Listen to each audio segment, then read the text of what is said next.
जवाहरलाल नेहरू की अंतिम इच्छा क्या थी?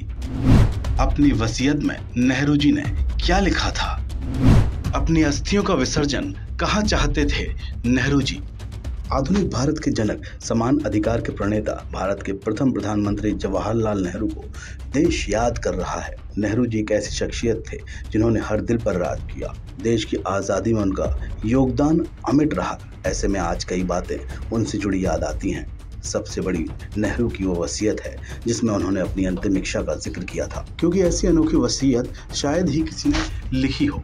आज हम उसी वसीयत के बारे में आपको बताएंगे। 27 मई 1964 के दिन ही देश के पहले प्रधानमंत्री जवाहरलाल नेहरू का निधन हो गया था। पंडित नेहरू भले ही आज इस दुनिया में मौजूद नहीं है, लेकिन लोगों के दिलों में उनके लिए अलग ही स्थान है। इतिहास का पन्ना पलट कर देखें तो 26 मई 1964 को शाम उन्होंने आखिरी बार सार्वजनिक तौर पर देखा गया था, जब वो बेटी इंदिरा के साथ हेलीकॉप्टर में चढ़े। इसके बाद 27 मई की सुबह उनकी सांसें थम चुकी थीं। आइए अब आपको बताते हैं कि नेहरू जी ने अपनी वसीयत में क्या लिखा था। दरअसल नेहरू ने लिखा था कि मुझे भारत के लोगों से इतना प्यार और स्नेह मिला कि मैं इसका छोटा सा अंश भी उन्हें लौटा सकूं तो ये मेरे लिए बहुत गर्व की बात होगी। उन्होंने लिखा कि मैं पूरी ईमानदारी से घोषणा कर रहा हूं कि मैं नहीं चाहता कि मेरी मृत्यु के बाद किसी भी तरह का धार्मिक अनुष्ठान किया जाए।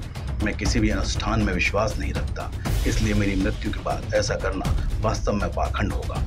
उन्होंने लिखा था कि मैं चाहता हूं कि जब मेरी मृत्यु हो तो मेरे शरीर का दाह संस्कार कर दिया जाए। यदि मेरी मृत्यु विदेश में होती है तो मेरा दाह संस्कार वहीं कर दिया जाए और मेरी अस्थियां इलाहाबाद भेज दी जाएं।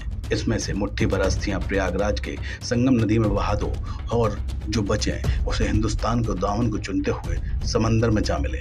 मेरी अस्थियों के कुछ हिस्से को हवाई जहाज से देश के खेतों में बिखेर दिया जाए, जहां हजारों मेहनतकश किसान काम करते हैं। मेरी अस्थियों को बचाकर ना रखा जाए और ना ही उन्हें संरक्षित किया जाए।